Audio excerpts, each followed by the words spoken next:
pour la promotion de l'unité nationale, le développement et la paix. En ordre islam, pas de répit.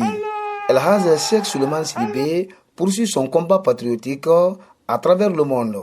À la fin de l'année 2024, El Haj Cheikh Souleymane Sidibé a fait les étapes de la France, le royaume de l'Arabie Saoudite et la région administrative de la baie. Ce vendredi 10 janvier 2025, Kramo Solo a choisi l'Égypte pour son premier déplacement à l'étranger en ce début d'année. Au salon d'honneur de l'aéroport international Ahmed Sékou Touré, le produit de Djansoumana a annoncé son projet de voyage.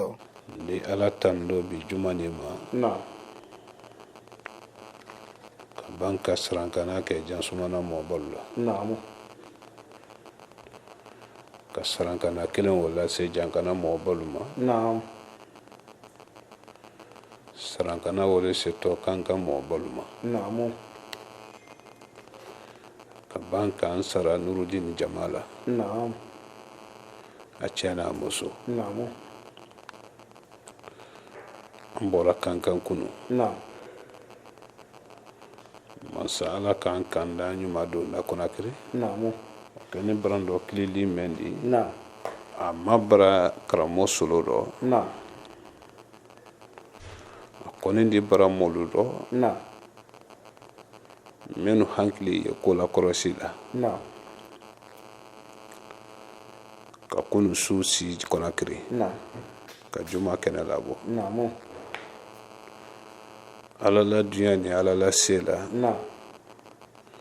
Tamale warabla anse koro soni ma. Me wesin na wuli to juma kolero. Ka boyambi. Ka ankun la Dubai ka. Ni ala kan deme wotama woma. Ni banka wuli Dubai fane. Ka ankun la jamana wara ka. O fane yarabu jamana wara ledi. De la capitale guinéenne Conakry, El Haj Cheikh Souleymane Sidibé et sa suite ont fait une courte pause à Dubaï avant de continuer son chemin de pèlerin sur l'Égypte, pays des pharaons. À l'aéroport international de Caire, l'ambassadeur de la paix pour l'UNESCO a été chaleureusement reçu par les membres de l'ambassade de Guinée. Effectivement, c'est une fierté pour nous de recevoir une telle personnalité.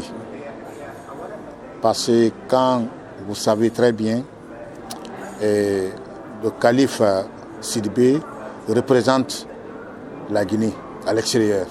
Si nous avons aujourd'hui cette chance de le recevoir ici, je peux dire vraiment c'est même une bénédiction pour nous. C'est une fierté pour toutes les personnes de l'ambassade. Nous savons que ce n'est pas n'importe qui. Et nous savons qu'il peut vraiment aussi raffermir ici les relations qui existent entre la Guinée et l'Égypte.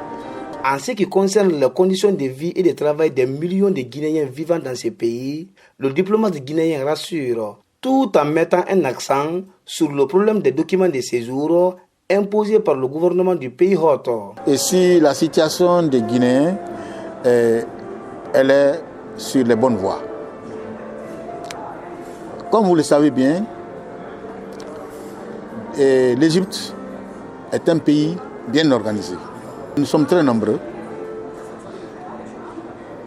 La Guinée fait partie des pays qui n'ont pas de visa entre la Guinée et l'Égypte.